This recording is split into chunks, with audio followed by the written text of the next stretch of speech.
Back in the audience now for another question, and this time it's in the form of a letter from Maureen Barna of Brentwood, New York, who writes, "What are pimples, and why do we grow out of them?" Good question. Here to answer that question is Dr. Jan Seary from McAllister College. Welcome back, Jan. Good to see you again. Thanks, Ira. Let's talk pimples, huh? Okay, well, to talk pimples, I brought a model to show you what pimples actually are. All right. Now, nobody understands exactly what causes pimples, but people know what they are. Okay. It's a problem with the hair follicles in your body, and you have hair follicles everywhere, all over your body. And when you get pimples, it involves actually three things. This is a hair follicle. The hair is sticking up on the top. The follicle goes down here. And one of the things that the pimples involves is too much oil. Now, this gland right here is called the sebaceous gland. It secretes oil onto the hair, and that's why you get oily skin and oily hair. That's where the oil comes from. Every hair in your body has one of these little glands. Another thing that's involved in pimples is too much of the surface layer of your skin. That's called keratin. Okay, it keeps your skin waterproof. Okay. And another factor in pimples is bacteria, and there will be bacteria down here in the follicle. Now, what happens when you get a pimple? One thing that can happen is you can get a accumulation of material here in the top part of the follicle that turns black. Now, that's called a blackhead. Right. Is it dirt in there that accumulates? No, people think it's dirt. It isn't dirt. It's actually melanin. It's a pigment that makes your hair a dark color. I see. Okay. Now, blackheads do not generally go on to become pimples. They don't? No. What happens when you get a pimple is the follicle is sealed off. And this is actually white, and it's called a whitehead. And now you have the keratin and the oil and the bacteria down in the bottom of the follicle. The follicle's sealed off, and now that material can go on and become inflamed. It cooks down there. It cooks down there, yeah. Sealed up, and that becomes right, and then it can pimple. become all red and enlarged, and that's actually a pimple then. Well, so then we understand how a pimple forms, as you said, but we don't understand why they form, do they? Why we outgrow them? Let's answer that question. Well, okay, everyone knows you get them at adolescence. Right. All right. And about 90% of all people have had pimples. And actually, the male sex hormone in both sexes, men and women, causes this to happen. Blame it on the men at adolescence. Yeah, right. Okay, you grow out of them because your oil glands become adjusted to the higher levels of sex hormones as you get older. Sometimes you grow out of them. Most people do. Some people don't, and then they have to be treated by a dermatologist for the condition. Is there any way of narrowing it down? I mean, we say that what food causes it, chocolate or what, greasy food? And this is what happens when you don't know exactly what causes something, okay? Then there are a million reasons why you're blaming it on food. Well, how about actually, it isn't true. It's not true? No. Well, how about getting rid of them? We say, wash your skin. There's soap and water. It's not going to get rid of it. It doesn't look like it certainly is beneficial to wash your face, but that probably, if you have a bad case of acne, will probably not help. Well, thank you, Jan, for coming and clearing up our pimple problem. You're welcome. Now for our regular journey back in time. Great moments in history, almost.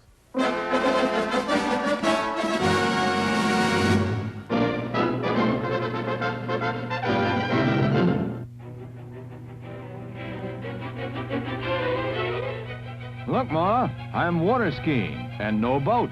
That's right, Junior, you don't need one. American ingenuity and a Swiss invention have been combined to bring water skiing to landlocked areas where a glass of water is considered a lake. In Colton, California, 4 towers support an overhead steel cable powered by a diesel engine.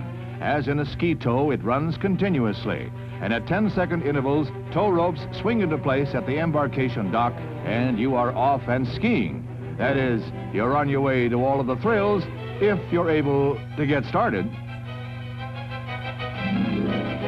Slim Maxwell fashioned a 17-acre lake for this project, and he envisions, keep trying, young lady, he envisions it as the first of a chain of inland water ski areas. For a set fee, you can ski all day to your heart's content, until you either become tired or waterlogged.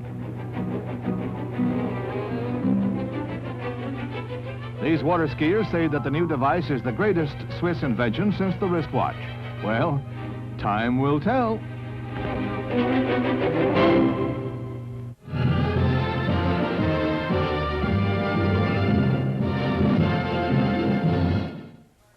Ah, yes, keep those cards and lemons coming in. Next, what's soft and furry, has whiskers and stripes, and usually lives on the other side of the world?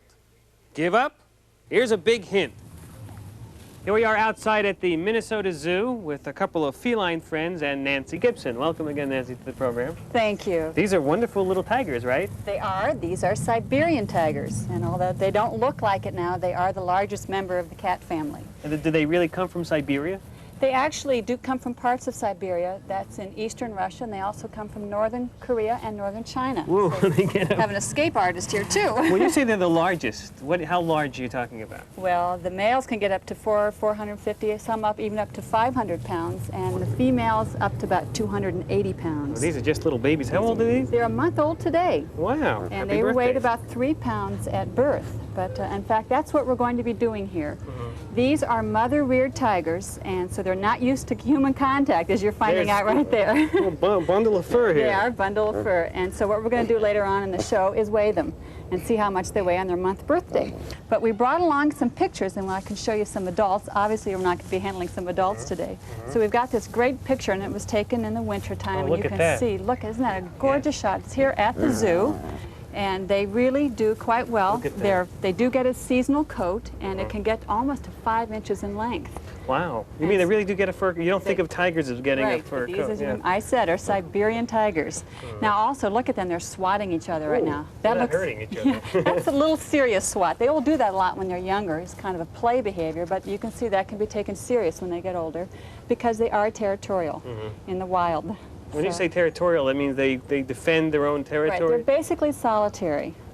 But now look at those big feet and the Wow. big head. Wow, look at them here. And we get back to these little babies right here. You can see they've got those big feet, and they've got a nice big head, and they also have the stripes.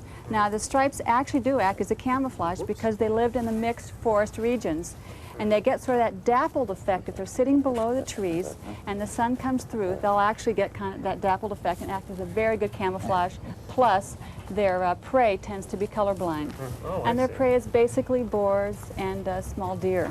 So, Look how okay, big their Ira. paws. Their paws are so big. Big paws. Let's weigh one of these All ones. right. I'll So weigh you can this put that one. one in there? Yes. I'll and hold then- on to this one. Okay, you'll have to read The it for best me I though. Okay.